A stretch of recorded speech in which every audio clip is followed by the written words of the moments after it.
समय है तो 20 मिनट का करो। और कितनी देर करना चाहिए?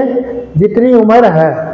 5 साल का बच्चा 5 मिनट काफ़ी है, 20 साल का बच्चा 20 मिनट काफ़ी है, और बड़ा है तो जितना आराम से कर सके, 10 मिनट करे, 5 मिनट करे, जितना टाइम है उतना कर ले। उसकी तो मजबूरी है क्योंकि काम बहुत करने होते हैं।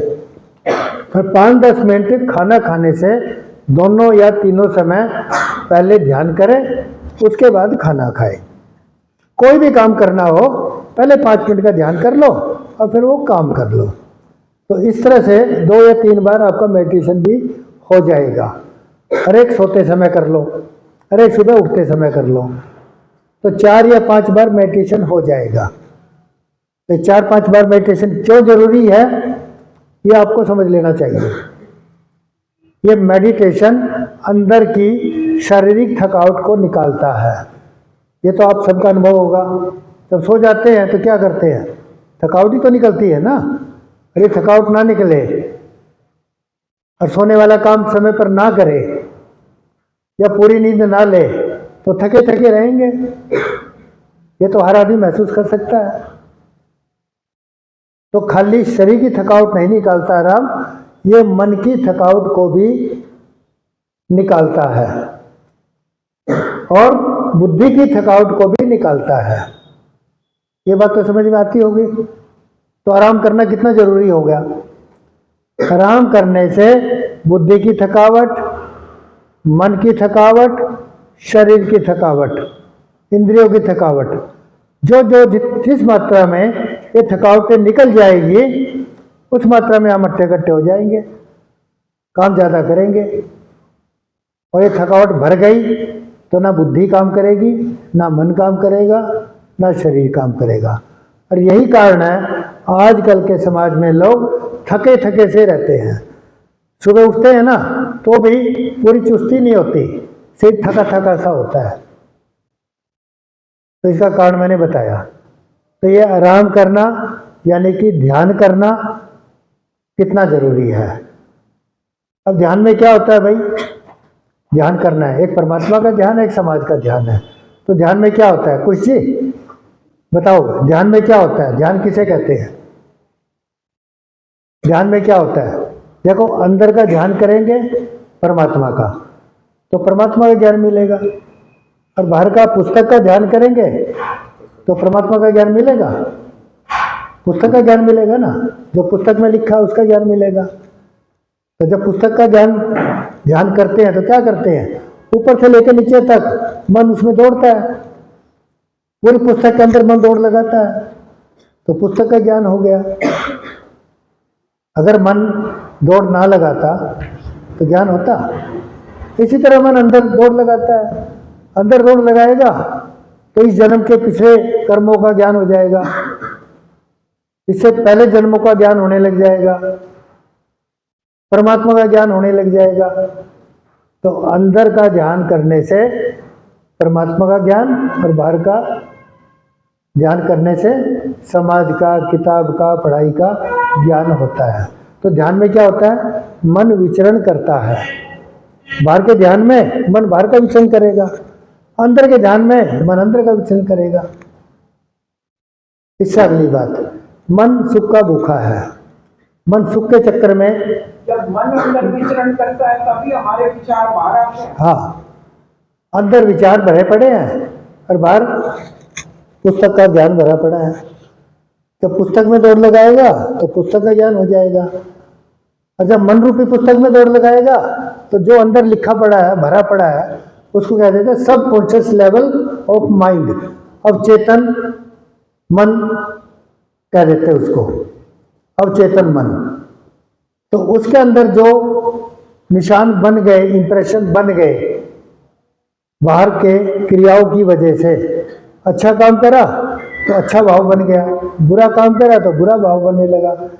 जैसा काम बार बार करेंगे वैसा भाव बार बार बनने लग जाएगा, फिर वो हमारा संस्कार बन जाएगा। अब यहाँ एक बात और आ गई, ये संस्कार क्या है? हम संस्कारों के गुलाम हैं। हमारे दुखों का कारण हमारे संस्कार है।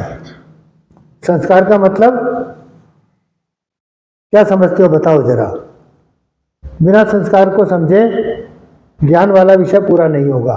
जो चीज बार बार देखेंगे हाँ वो हमारे मन पर पड़ जाएगा। हाँ, मोटी भाषा में इसको मैं कह रहा हूँ, बाहर की क्रियाओं का जो प्रभाव हमारे मन पे पड़ गया, चाहे वो अच्छा पड़ा चाहे वो बुरा पड़ा, उसको संस्कार कहते हैं। और जो मन पर प्रभाव पड़ गया, उस प्रभाव ने मन की शक्ति तो कम कर दी, और बार बार प्रभाव पड़ेगा तो गहरा हो जाएगा, और उस काम को मन की शक्ति बार बार करने के लिए मजबूर करेगी, क्योंकि उसको भोगना है। वो हमने डाला है प्रभाव, अच्छा हो चाहे बुरा हो। अच्छा संस्कार डालेंगे तो हमारे मन की ताकत, ये परमात्मा की ताकत है, ये मन की ताकत उस संस्कार को बाहर निकालने के लिए जो प्रभाव अंदर डाला है वैसा काम बार बार करवाने का कोशिश करेगी। इसको कहते हैं बैड या गुड हैबिट। अगर बैड हैबिट डालनी है तो बुरा काम बार बार करा दो, और जितना गहरा प्रभाव पड़ेगा फिर उस प्रभाव को परमात्मा की शक्ति, मन की शक्ति जब तक बाहर ना निकाल दे तब तक उसको चैन नहीं पड़ेगी। ये हमारा अगर शरीर, हमारा मन शुद्ध है ना, तो इसमें जरा सा बाल भी चला जाए ना, वो भी नहीं रुक सकता। जैसे शुद्ध शरीर है 2 मिनट के लिए, आंख में बाल भी चला जाए तो जब तक निकल ना जाए चैन पड़ती है क्या? इसी तरह मन में बाहर की कोई भी चीज अंदर चली जाएगी ना, जब तक वो नहीं निकलेगी, अच्छी हो चाहे बुरी हो, तब तक चैन नहीं पड़ेगी। और उसको कौन निकालता है? मन की शक्ति निकालती है। अगर मन की शक्ति कम है फिर तो भोगना पड़ेगा, दुख उठाने पड़ेंगे, और अच्छे संस्कार है तो सुख उठाने पड़ेंगे। और शक्ति की कमी है तो बड़ी परेशानी होगी। अब शक्ति है नहीं, वो चीज थोड़ी बाहर निकलेगी फिर वापस अंदर चली गई, थोड़ी निकली फिर अंदर चली गई, रिबाउंड होती रहेगी। परमात्मा तो बाहर लाएगा उस अंदर जो हमने चीजें डाल दी, अच्छी बुरी चीजें जिसको हमने संस्कार बताया, उस चीज को परमात्मा बार बार निकालने की कोशिश करता है। तो परमात्मा अंदर से तो उखाड़ देगा उसको, बहुत गहराई में चली जाती है चीजें, और अपने पूर्व जन्म के अंदर से बहुत लेके आते हैं, उसको संचित संस्कार कह देते हैं। तो जो संस्कार हम लेके आए हैं ना, उसको परमात्मा तो बार बार उभारेगा नीचे से, वो तो सबके अंदर बराबर है। और उभरने के बाद अगर मन में शक्ति नहीं है ना, तो वो संस्कार रिबाउंड हो जाएगा, वापिस अंदर चला जाएगा। समझ गए? जैसे आपने सो गए गहरी नींद में, तो परमात्मा आपकी थकावट को बाहर निकाल देगा। और अब कच्ची नींद में किसी ने उठा दिया और मन में ताकत है नहीं, तो थकावट बाहर नहीं निकलेगी, वापिस अंदर चली जाएगी। कहते ना, मेरे को तो कच्ची नींद में उठा दिया, तकलीफ होगी मेरे को। तो वो क्या है? गहरी नींद में भी हमारा मन आराम करता है, बुद्धि आराम करती है, शरीर आराम करता है, हमें कुछ नहीं पता होता। एक मुर्दे में और गहरी नींद में सोए व्यक्ति में केवल एक ही अंतर होता है। क्या अंतर होता है? कि मुर्दा तो जिंदा नहीं होता और हम कुछ समय के बाद जिंदा हो जाते हैं। नमस्कार जी, आओ जी, स्वागत है। तो यही अंतर है मुर्दे में और जीवित प्राणी में। तो जिंदा आदमी है, उसके अंदर थोड़ी सी शक्ति है, वो जाग जाएगा।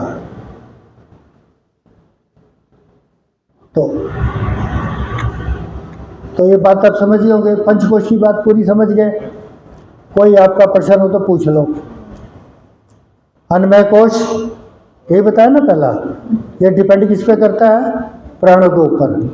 प्राण शक्ति नहीं बढ़ाओगे, अनुलोम विलोम नहीं करोगे तो बीमार तो रहना है। इसलिए मैं बीच बीच में आपको प्राणायाम भी करवाता हूँ। पर यह भौतिक पुरुष के लिए जरूरी है। जिसने अपना अंदर का कोश, आनंदमय कोश जागृत कर लिया ना, उसकी तो श्वास भी बंद हो जाती है।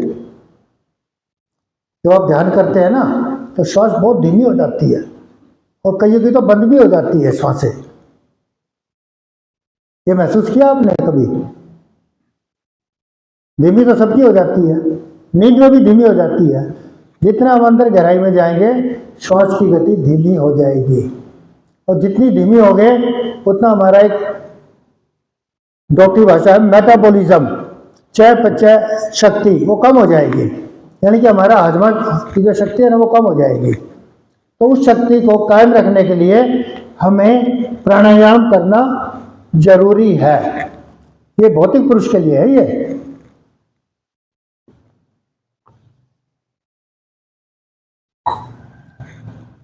तो प्राण अन्नमय कोश को ठीक रखने के लिए प्राणमय कोश को भी ठीक रखना पड़ेगा, यानी कि प्राणायाम करना पड़ेगा।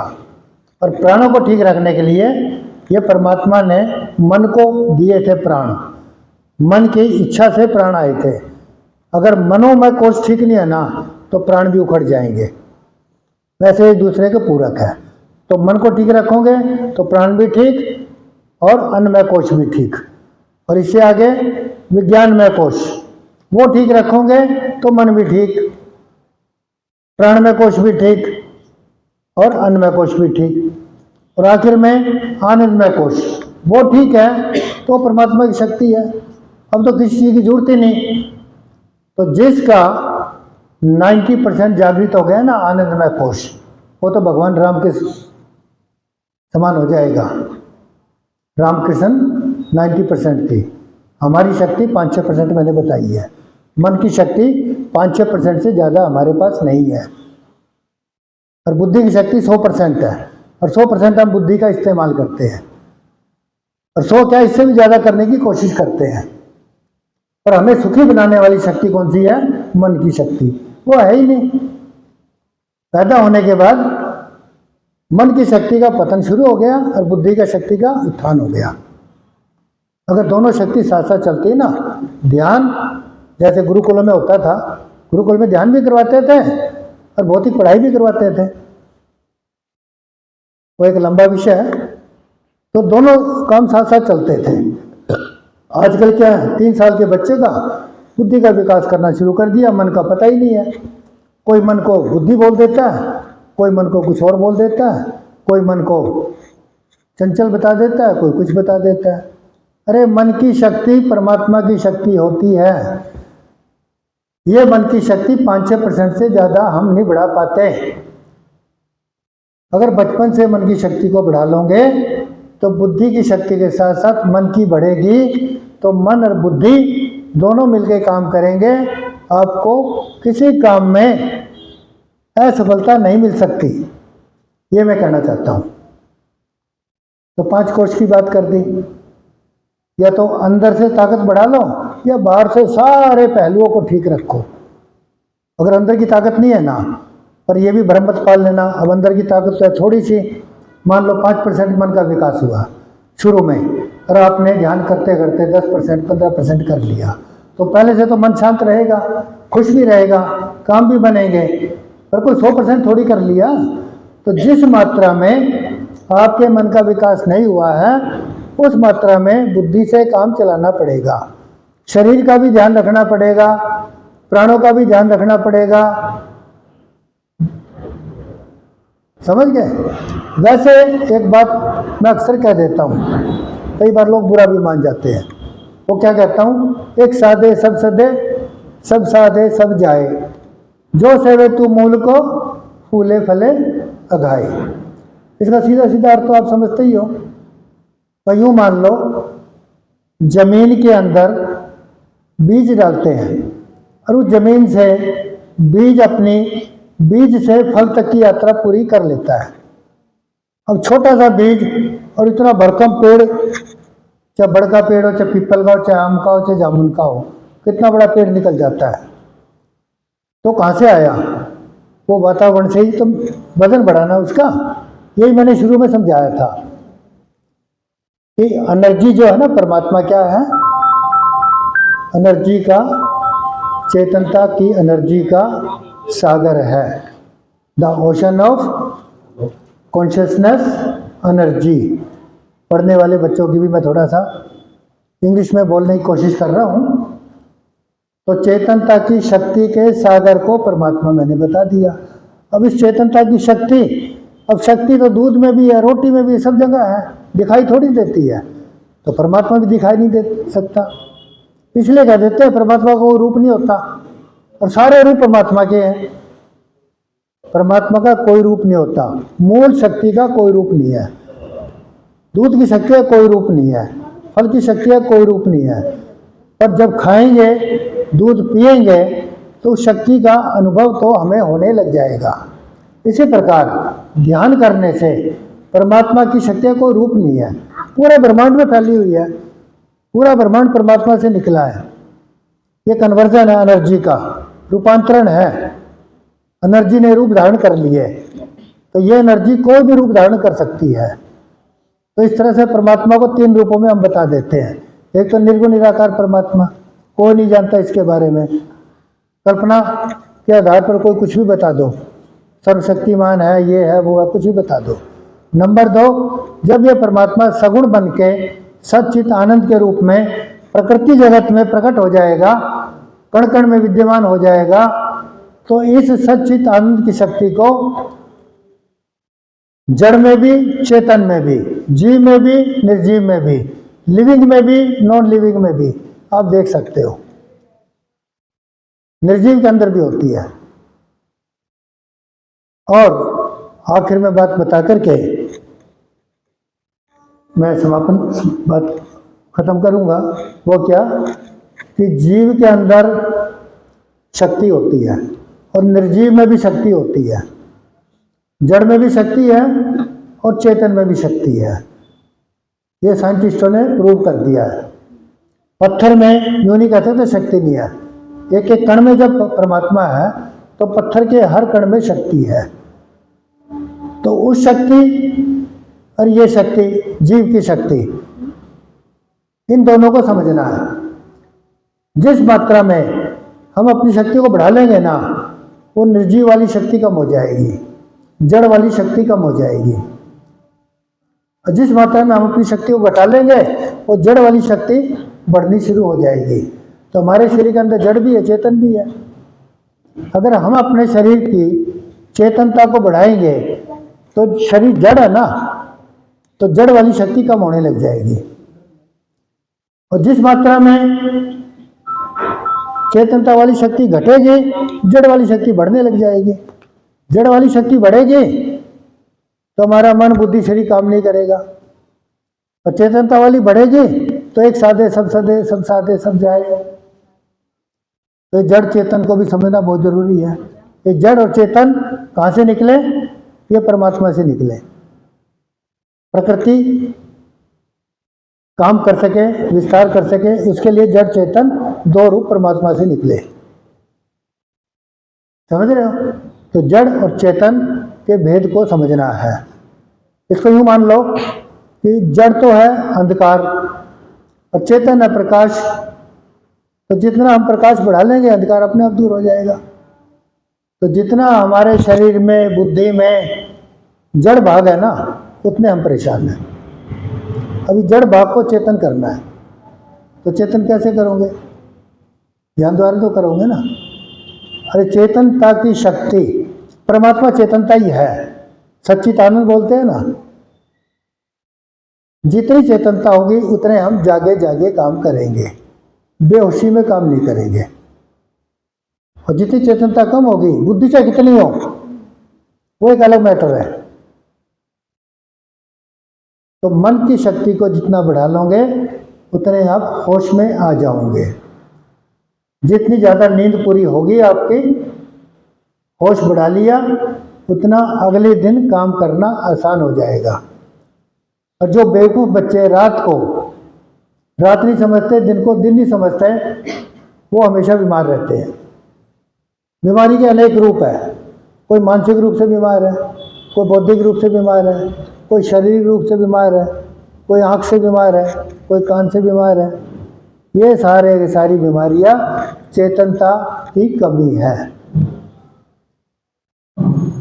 तो कुछ बातचीत करें। एक बार फिर 5 मिनट का हम ध्यान करेंगे, और कोई बात समझ में ना आई हो उस पर विचार कर लेंगे और फिर आगे थोड़ा बढ़ते हैं। आंखें बंद कर लो। भजन भी करा देंगे। हाँ कोई नहीं, आंखें बंद कर लो जरा।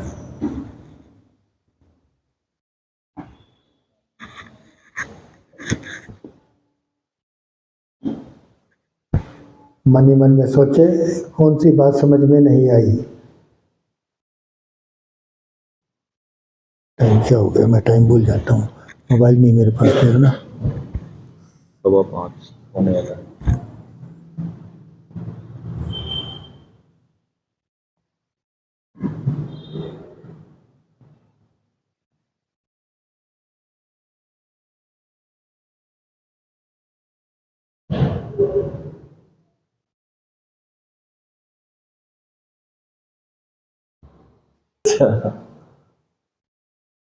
कुछ को संभाल दो आप, इसकी फोटो खींच लेना।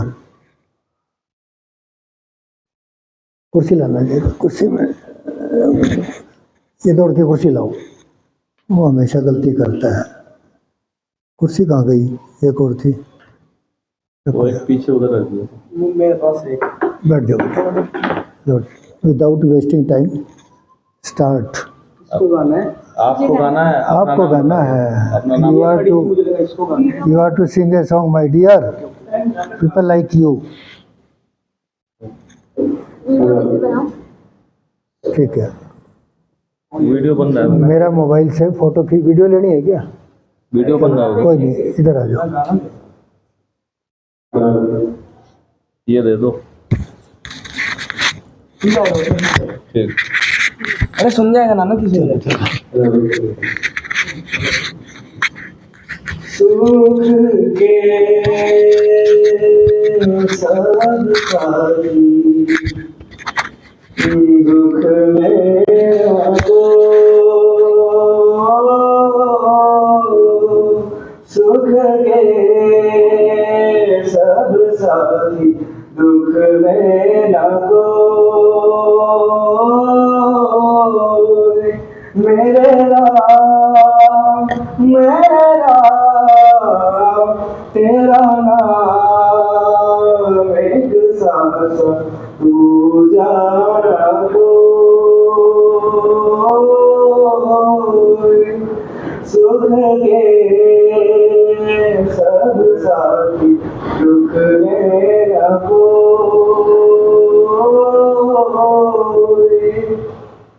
जीवन आनी जानी छाया,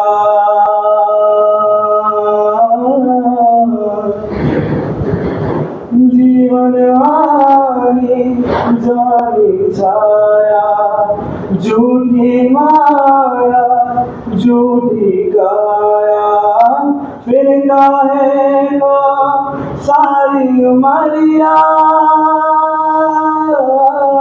फिर काहे को सारी उमरिया, पाप की गठरी ढोए, सुख के सब साथी दुख में ना कोई।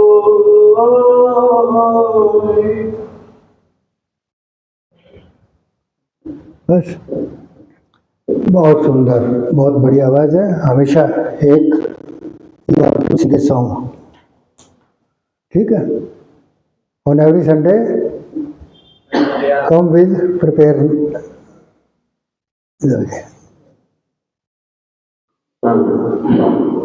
जय श्री राम।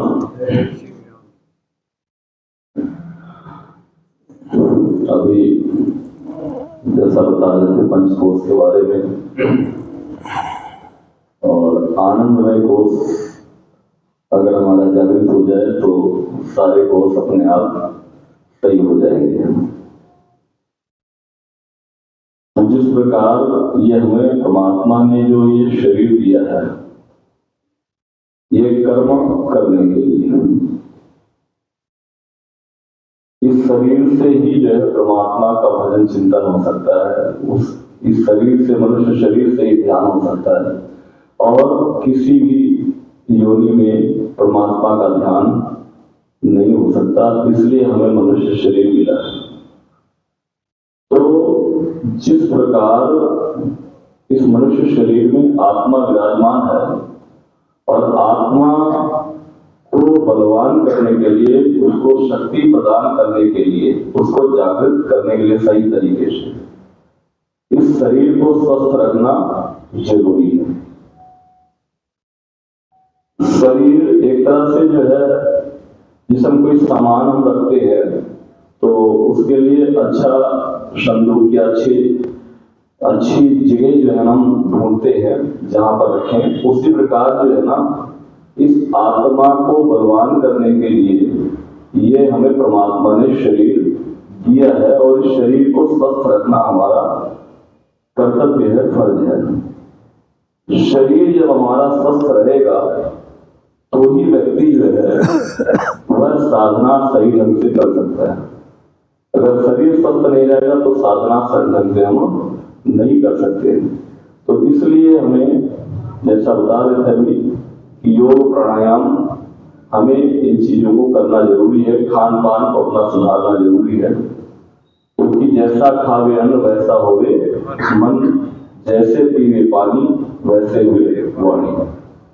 तो इसलिए खान पान को स्वस्थ रखना जरूरी है। हमें समय से सोना और समय से उठना जरूरी है। सूर्योदय से पहले हमें उठ जाना चाहिए। रात्रि को 10 बजे तक कोशिश करें कि हम सो जाएं और सुबह जो है 4 से 5 के बीच में उठ जाए तो बहुत अच्छा है। 5 बजे तक, मैक्सिमम 5 बजे तक उठ जाना चाहिए और फिर अपने नित्य क्रिया को करते हुए और अपने जीवन को सही तरीके से हमें अपने आप को समय इस ध्यान के लिए, परमात्मा के लिए देना चाहिए। जैसा कि कई बार बता चुके हैं कि भाई हमें ध्यान कितना करना है, तो कम से कम जितनी हमारी उम्र है उतने मिनट हम ध्यान करें। और उससे पहले अगर हम योग प्राणायाम कर ले तो जहां तक मेरा अनुभव है कि ध्यान और अच्छी तरह लगता है। आपको जो लामा लोग हैं, जो बौद्ध मत के हैं, भिक्षु लामा लोग बोलते हैं, वो लद्दाख में कहते हैं -0 टेम्परेचर होता है, लेकिन वह ध्यान के माध्यम से बैठ के, ध्यान के माध्यम से अपने आप के बैठे बैठे वो पसीना निकाल देते हैं। कहने का तात्पर्य इतनी एकाग्रता होती है। सर्दी, गर्मी, बरसात, ये सब सारा मन का चक्कर है और ये हमारी बुद्धि का है। जब हम इतना, जैसे पुराने आते हैं ना, पुराने ऋषि महर्षि जो है ना, जब कहते तपस्या करते थे, तपस्या ऐसे हजारों साल ऐसे करते करते जो है ना, उनके चारों तरफ दीमक, मतलब एकदम मिट्टी का दीमक ऐसे बामी बन जाता था, लेकिन वो करते रहते थे। तो कहते इस प्रकार का जब जो है ना हमारे अंदर आ जाता है तो वो कब होता है, जब हम अभ्यास करते रहते हैं। तो अभ्यास सिर्फ ध्यान का नहीं, हमारा खान पान भी सही जरूरी है। हमारे नित्य क्रिया, शुरू में सारे हमें साधन अपनाने पड़ते थे। साधन ये सब हमारे साथ साधन, लेकिन साध्य कौन है? परमात्मा है। तो इसलिए ध्यान, कहते हैं मनुष्य की 4 स्थिति होती है, 4 आश्रम, 4 जो है स्थितियां होती हैं और 4 अवस्थाएं होती हैं। 4 आश्रम कौन से हैं? ब्रह्मचर्य, गृहस्थ, वानप्रस्थ और संन्यास। और 4 ही जो अवस्थाएं होती है मनुष्य की: बाल्यावस्था, किशोरावस्था, युवावस्था और वृद्धावस्था। और 4 ही हमारी जो है स्थितियां होती है। कौन सी? कहते हैं जागृत अवस्था, स्वप्नावस्था और सुसुप्ति अवस्था और तथा तुरीय अवस्था। जागृत अवस्था में हम क्या है, जो जाग रहे हैं, जो हम कार्य कर रहे हैं या जो भी, मतलब जागते हुए जो भी कर रहे हैं, वो जागृत अवस्था बोलते हैं। और स्वप्नावस्था में सो तो रहे होते हैं, लेकिन क्या है कि वह गहरी निद्रा नहीं आती। जो स्वप्न उसी को आएगा, ये पक्का है, स्वप्न उसी को आएगा जिसको गहरी निद्रा नहीं आ रही, स्लीप साउंड नहीं आ रहा है, उसी को स्वप्न आएंगे। अगर जिसको गहरी निद्रा आएगी उसको कभी भी स्वप्न नहीं आएगा, ये पक्का है। और एक बात और देखिए, आप चाहे 6 से 8 घंटे 10 घंटे सो जाओ, और अगर स्वप्नावस्था में ढंग से नींद नहीं आ रही, आपको लेटे हुए हैं, सोए हुए हैं, शाम जो कोई दूसरा देख रहा था सोए हुए हैं, लेकिन वो स्वप्नावस्था में है, तो आप चाहे 6 से 8 घंटे 10 घंटे भी सो जाओ, जब उठोगे ना तो आपको अपने आप को रिलैक्स महसूस नहीं करेंगे। और जब जो है ना आप देखेंगे कि गहरी निद्रा होगी, जिसको सुसुप्ति अवस्था बोलते हैं, तो उस समय आपको अगर थोड़ा भी, अगर चाहे 15-20 मिनट आधे घंटे भी अच्छी तरह अगर आ गई, तो आप उठने के बाद बड़ा रिलैक्स महसूस करेंगे। ये कई बार आपने अनुभव किया होगा कि किसी दिन तो बहुत अच्छा लगता है, मन बड़ा हल्का होता है, शरीर भी बड़ा हल्का होता है, और किसी दिन बहुत भारीपन होता है। तो ये क्या है कि हमारा सही तरीके से नींद ना आने का, गहरी निद्रा ना आने का, और जब स्लीप साउंड आता है, सुसुप्ति अवस्था होती है, उस समय कहते हैं कि एक तरह से हमारे जो परमात्मा पे ध्यान हमारा पूर्ण तरह से लग गया, लेकिन उस समय उसको बेहोशी में होता है, मतलब वो होश नहीं होता, वह एक तरह से तारतम्य से उससे जुड़ता है, लेकिन वो पूरी तरह मतलब वो होश में नहीं होता। लेकिन जब तुरीय अवस्था योगी को प्राप्त हो जाती है, योग दर्शन में ऐसा आया है, तो उसको ये पता होता है कि हम परमात्मा से हमारा कनेक्ट हो रहे हैं। और बैठे हुई अवस्था में, जब बैठ करके ध्यान करते हैं, उस समय जब पूरी अवस्था है, तो यानी कि परमात्मा, तो उस समय जो है ना वह सुख जो है हमें भौतिक चीजों से मिल जाता है। यानी कि सु अर्थात अच्छा खाना जो है इंद्रिय, सुख जो है हमें अच्छा जो चीज लगे इस इंद्रियों को, उसका नाम सुख है। और जो इसको इन इंद्रियों को 5 ज्ञानेंद्रिय, 5 इंद्रिय, 11 मन, इनको अगर जो है खराब लगे तो इसका नाम दुख दे देते हैं। तो ये जो है सुख तो हमें भौतिक वस्तुओं से मिल जाता है, लेकिन आनंद जो परमात्मा के सानिध्य में जाने से मिलता है। तो ये जो है हम अपने आप को निरंतर हम इस सत्संग को सुनते रहे और हम अभ्यास करते रहे, तो हमें जरूर जो है सफलता मिलेगी।